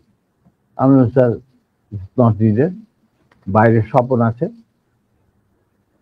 আরো 2-4 দিনের মধ্যে আসে পড়তে, গাড়ির কোনো অভাব নাই, আমরা চলে যাব, আপনার গাড়ি দেওয়ার দরকার নেই। বলে কেন, শোনো এক কাজ, এই গাড়িগুলো আরামদাদা তুই যাবি এ দেশেতে, বিহার বাকি কাজ যে সম্পূর্ণ হয় নাই সেটা সম্পূর্ণ করার সম্পাদন করার জন্য। নিমি বলল, খবরদার তুমি আর লেডিস ক্লাবে ঢুকার তোমার কোনো অধিকার নাই, তুমি সেটা লস, তুমি যাবে না, ইউ উইল নট গো। তখন চুপ, তোমরা চলে যাই। আমরা চলে আসলাম। আসার পরে কন্যা সম্প্রদানে যে বাকি কতগুলি থাকে না রকম রকম, ওই সমস্ত সম্প্রদান করা হইল। এরপরে 2 দিন পরে আমি কুমিল্লায় ফিরে চলে আসবো। হঠাৎ শেখ মুজিবুর রহমান সাহেব ডাকলেন চিফ অফ স্টাফ শরীরকে। ডাকার পরে কি কথা ছিল জানি না, উনি ফেরত এসে বললেন যে Dalim, you can go back to Comilla নাও,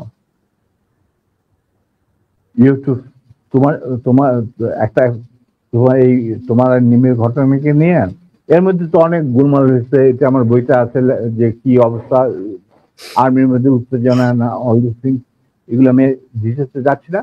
উনি বললেন যে একটা কোর্ট অফ ইনকোয়ারি করতে হবে। আজব ব্যাপার, দোষ করলো গাজী, কোর্ট অফ ইনকোয়ারি হচ্ছে আমার। তা আমি বললাম যে ঠিক আছে স্যার, কোর্ট অফ ইনকোয়ারি করতে করেন।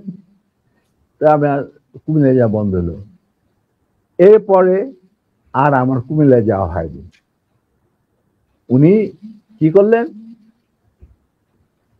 হঠাৎ একদিন, না এরপরে আমি কুমিল্লাতে ফেরত চলে গেলাম কোর্ট অফ ইনকোয়ারি শেষে। কুমিল্লায় থাকা অবস্থায় হঠাৎ একদিন ঢাকা থেকে ফোন আসলো যে 13 জন না অফিসারকে আরবি থেকে বাদ দেওয়া হয়েছে।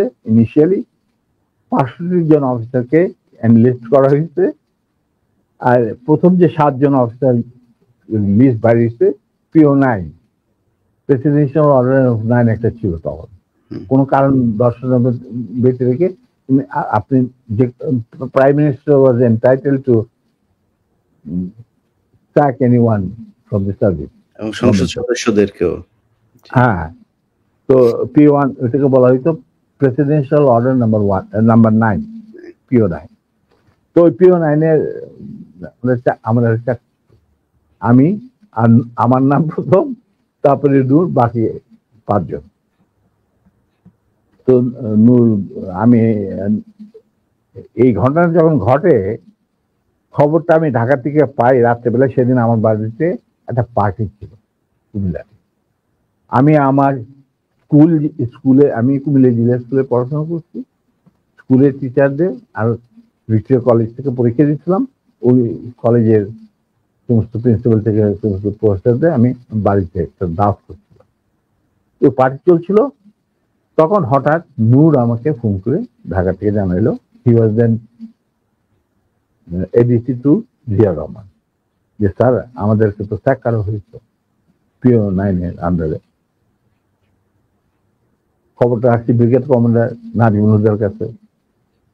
তো নাজিমুল হুদা আমাকে খুব ভালোবাসতেন, যুদ্ধের সময় আমরা একসাথে ছিলাম, কয়েকটা অপারেশনও করছি আমি ওনার থেকে। he was a fine man, উনি আগরতলা ষড়যন্ত্র কেসের মধ্যে একজন আসামি ছিলেন। যাই হোক, টু কাট ইট শর্ট, উনি এই ব্যাপারটাকে মানিয়ে নিতে পারবেন। এর পরের দিন উনি আমাকে নিয়ে বললেন যে আমি যাচ্ছি ঢাকায় যে আসলাম, সন্ধ্যার সময় গেলাম শেখ মুজিবের বাড়িতে। He also had an easy access to Sheikh Mujib's house. গিয়া Sheikh মুজিবকে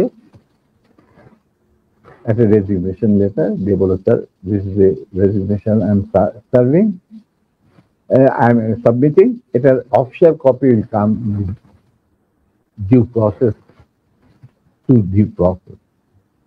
Mujibur Rahman was favourable class. এতে কি নাজমুল, তুই কেন? Sir I am no more interested. যেই আর্মিতে আমরা কোনো কিছু লোভে আমরা আর্মিতে চাকরি করি না, না পয়সার লোভে না কুরুগোষ্ঠীর লোভে। আমরা শুধু আমাদের দেশের খেদমত করার স্বার্থে আর নিজেদের আত্মসম্মান বজায় রাখার জন্য আমরা ইউনিফর্ম ধারণ করি এবং ওত নিই। যেখানে আমাদের ইউনিফর্মের কোনো মূল্য নাই, আমি সেই আর্মি চাকরি করি। যদি আপনি আমার অনেক কাছের লোক, আপনাকে তবে আপনার প্রতি আমাদের শ্রদ্ধা থাকবে। এদের যদি আপনি চাকরি থেকে বাদ দেন, আমি সেই জায়গায় চাকরি করতে না রাখি। ইউ বিকাম ভেরি ইমোশনাল,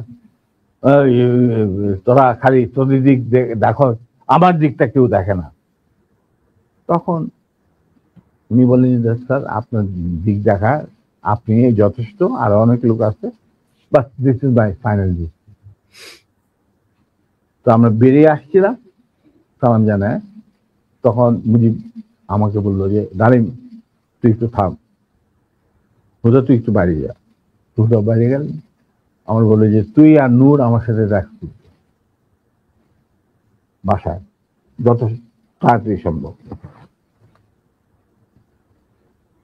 তো গেলাম মুজিবের, আমরা প্রথম যাইতে চাই না, কেন যাবো ওখানে, সেই জন্য। যাই হোক, আবার রিমাইন্ডার আসলো মুজিবের তরফ থেকে, তখন তো আর মানা করা যায় না। গেলাম, যাওয়ার পর that was the last meeting between us and between me and Sheikh Mujib পরিবার। যথাযথ 3 তলায় এই রুমে যেখানে গোপন মিটিং হতো ওখানে গেলাম। রেহানা চাটা দিয়ে গেল, আমি নূর আর শেখ, তো আমরা চাটা খেলাম। সেসব বলে দেখো বাবা, তোরা শুধু তোদের সাইডটা দেখা, আমার সাইডটা দেখ, আমার তো পার্টি নিয়ে চলতে হয়, আমি তো একজন রাজনীতিবিদ, পার্টি বাদ দিয়ে তো আমি চলতে পারি না। আমরা তো কোনো রাজনীতি ইনভলভ না, পার্টি ক্যাপিটালে চালিতে হয়, কিভাবে চলবে সেটা, এই সমস্ত ব্যাপারে আমাদের কোনো জ্ঞানই নেই। আপনার জ্ঞান আছে, আপনার জ্ঞান আপনার কাছে রাখেন, আমাদের কেন এই সমস্ত বলতে? তোরা কি না তোরা তো আমার এই ডিসিশনে পার্টি চাপে আমাকে, আমি এই সিদ্ধান্ত নিতে হচ্ছে। হ্যাঁ স্যার, আপনি ভালোই সিদ্ধান্ত নিচ্ছেন, 65 জন অফিসারকে চাকরি বার করে দিলে কি অসুবিধা হবে? আর্মিতে তো হাজার হাজার অফিসার আছে। উনি বললো যে না না শোন, তোরা কি, তোদের জন্য আমি কি করতে পারি? তোরা যদি বিদেশে চাকরি করতে চাস, আমি তোদেরকে বিভিন্ন মিশনে পাঠাতে পারি, যেখানে যার ইচ্ছা। তোরা যদি ব্যবসা করতে চাস, তাহলে শেখ নাসিরের পার্টনার হয়ে ব্যবসা কর, মানে তার ছোট ভাইয়ের সাথে পার্টনার হয়ে ব্যবসা কর। আমরা বললাম চাচা, আপনি আমরা শ্রদ্ধা করি, এখনো শ্রদ্ধা করি, আপনি ভালো মনে করছেন, আপনি আমাদের চাকরি কৃত করছেন, আল্লাহ আল্লাহ খায় আল্লাহ। খাওয়া পড়ার জন্য আপনার ভাইয়ের সাথে মিলে ব্যবসা করতে হবে না আমাদের, আমরা ওইরকম পরিবার থেকে আসি নাই, দুজনেই। এরা আল্লাহ চালাই নিবে, মালিক আল্লাহ, রিজিকের মালিক আল্লাহ। আর দ্বিতীয় কথা, বিদেশে চাকরি নেওয়া সেটাও সম্ভব না, আপনি সরকারের আন্ডারে আমরা আর চাকরি করতে পারবো না কোনো ব্যাপারে। যদি পারেন ইউনিফর্ম ফিরে দেন, তাহলে আবার আমরা চাকরি করি, তাহলে দরকার কিছু। কিন্তু যার আগে একটা কথা বলে দিচ্ছি, এই যে আপনার পার্টি করতেছেন না, যারা আপনার কানে মধু ডালে সবসময় যে বাংলাদেশ মানে মুজিবুর রহমান, বাংলাদেশের জনগণ মুজিবকে ভালোবাসে, মুজিব তাদেরকে ভালোবাসেন। আবার একই সাথে আপনি দেখেন যে টিকা গণভবনের দেওয়ালে যে মুজিব বলে কম্বল তোরা গাদি, এতগুলি কম্বল এলো, আমার কম্বলটা কই, সেটাও বাংলিশ করে বাইরে পাঠাই হারামজাদা। এদের নিয়ে আপনি রাজনীতি করতেছে করেন। আবার টিকা দেখা যায় মুজিবের মাথায় গোবর, বুদ্ধি বলে কিছু নাই। আপনি আবার তুফাইল জিগান এই কথা জানলো কিভাবে জনগণ, তখন আবার তুফাইল কাজ এগুলি জলদি চাচা, এই যে চাচার দল আপনাদের ঘিরে রাখছে, আপনি জানেন না, আপনি আজকে 71-এর আগে যে মুজিব আপনি ছিলেন, সেই মুজিব আজকে আপনি না। আপনাকে জনগণ কতটা যে ঘৃণা করে, আপনি যে জনগণ থেকে কত দূরে চলে গেছেন। আমরা মাঠে ময়দানে কাজ করি, আমরা জানি দিন একদিন আসবে চাচা, আগে হোক পরে হোক, দিন একদিন আসবে যেদিন যখন গুলির বৃষ্টি শুরু হবে, সেই গুলিগুলো কিন্তু সব আপনি নিজেই ধারণ করতে হবে। আপনার চারিপাশে একজন লোককে খুঁজে দেবে। আসি, সালাম,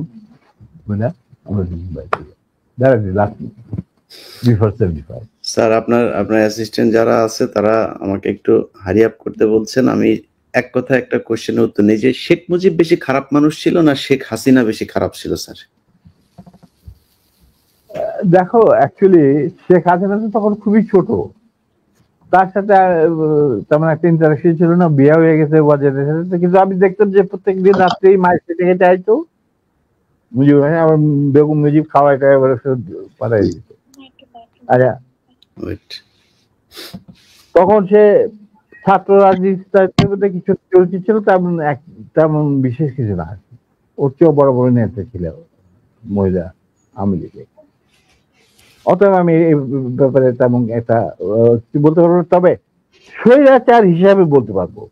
হ্যাঁ, আমি এটাই বলছি জি স্যার, এখনকার হাসিনার কথা বলছি জি স্যার। এখনকার হাসিনা ওয়াজ ফার মোর ভিশন এবং রক্ত পিপাসু দেন হার ফাদার। এটা বলতে আমার কোনো, মুজিব বীজ বপন করেছিল এক নায়ককে ফেরে, আর সেইটাকে 16 বছরে পাকাপোক্ত করতে ভারতের সাহায্যে হাসিনা, এবং সে তার চেয়েও বেশি বাংলাদেশে ক্ষতি করতে, বাংলাদেশের লোকে মারতে, গুম করতে, আয়না ঘর সেই ঘর ফাল এই সমস্ত। অতএব তার কীর্তিকলাপ মুজিবের তুলনায় হাজার গুণ বেশি। স্যার, মেজর জলিলকে গ্রেফতার করেছিলেন কেন আপনারা স্যার? কে মেজর জলিলকে কেন গ্রেফতার করতে হলো? সে আমাদের একজন সহজ মানে সমমনা সেনা মেম্বার ছিলেন। ওনাকে বন্দি করছিলেন, মূল কারণ ছিল ওই ভারত যে 16,000 কোটি টাকার জিনিসপত্র চুরি করে লুট করে নিয়ে গেছিল বাংলাদেশ থেকে, যেটা পারমিশন দিয়েছিল মুজিব সরকার, মানে তাজউদ্দিন সরকারের মুজিব সরকার। তার বিরুদ্ধে he was the man who spoke out, যে আমি একটা জিনিস বনগা দিয়ে কোনো ট্রেন যেতে দেব না। সেই জন্য তাকে অ্যারেস্ট করছিল। পরে বসে মুক্তিযোদ্ধাদের আমাদের চাপে ছাড়িয়ে দিতে বাধ্য।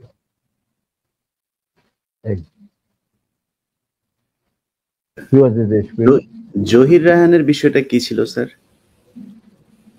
দেখো, আমরা তো আর্মিতে চাকরি করতাম, তো বাইরে কি হচ্ছে, তবে কিছু জানতাম। স্বপন টপন এরা ছিল, সব ক্র্যাক পার্সন, সবাই চেনা। আমি তোমাকে বলবো, যুদ্ধের সময় শেষ পর্যায়ে একবার দীপুধর কলকাতাতে ভিজিট করছিল। ভিজিট করার সময় as a foreign minister Khondaker Mushtaq তার অনারে একটা চা চক্রের বন্দোবস্ত করে 19 নম্বর থিয়েটার রোডে, মানে মুজিবনগর সরকারের পীঠস্থান। সেইখানে আমি উপস্থিত ছিলাম, আর অনেকে উপস্থিত ছিল। মাহবুব ছিল, তৌফিক রায় চৌধুরী, দুল কাদের খান, ডক্টর কামাল সিদ্দিকী, আরো অনেকেই, যে সচিবালয়ে যারা থাকে বড় বড়। সেখানে আমরা জটলা পাঠায় তখন কথাবার্তা বলছিলাম যে 90 স্বাধীন বাংলাদেশকে কিভাবে গড়ে তোলা যাবে। বিভিন্ন জন বিভিন্ন রকম কথা, বিভিন্ন অঙ্গনে কি করতে হবে না হবে, এই সমস্ত আলাপ হচ্ছিল। ওভার কাপড় ঠিক। আর দীপি ধর ঘুরে ঘুরে প্রত্যেক গ্রুপের কাছে গিয়ে শুনছিলেন যে কি কথাবার্তা হচ্ছে।